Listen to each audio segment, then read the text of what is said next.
Oi! Hold on a sec. You. No, not you. You. That's right, I'm talking to you. Did you know that social isolation and loneliness can pose a greater risk of premature death than smoking or obesity? Yeah, that's right. And it can put individuals at a greater risk of developing other health conditions, such as cognitive decline, depression, obesity, dementia, and alcoholism.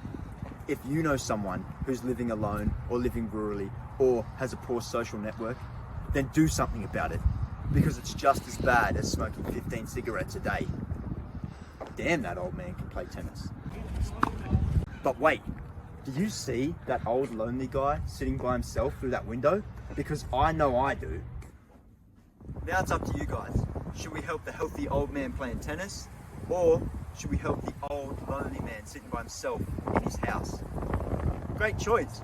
You chose the old lonely man sitting by himself in his house. Now let's go show him how we can modify his lifestyle and improve his health outcomes for the better. Now let's have a look at his life up until this point and see how he's got himself into this predicament. Paul lost his main friend and confidant when his wife died 10 years ago. Since then, he has felt increasingly lonely. Paul has been experiencing cognitive decline since living alone and was diagnosed with dementia 3 years ago. This makes him high risk for depression, poor nutrition decisions, and elder abuse. Paul feels as though he is able to stay at home, but his only son keeps on insisting that he needs to move to an aged care facility, despite his wishes. Since his wife died, he has been making poor nutrition decisions by only eating takeaway and drinking by himself.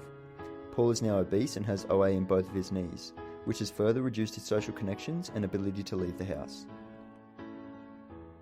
You can't just stand here and watch this happen. It's time to call the MDT.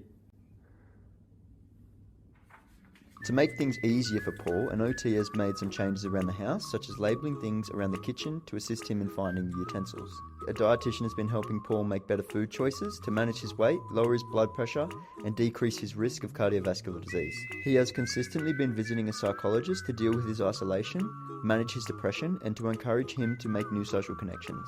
Taking the advice from his psychologist and working with his EP, Paul has been going to an outdoor group exercise class 5 times a week to improve his social connections, which has been shown to reduce the severity of his dementia and assist him to reach the physical activity guidelines.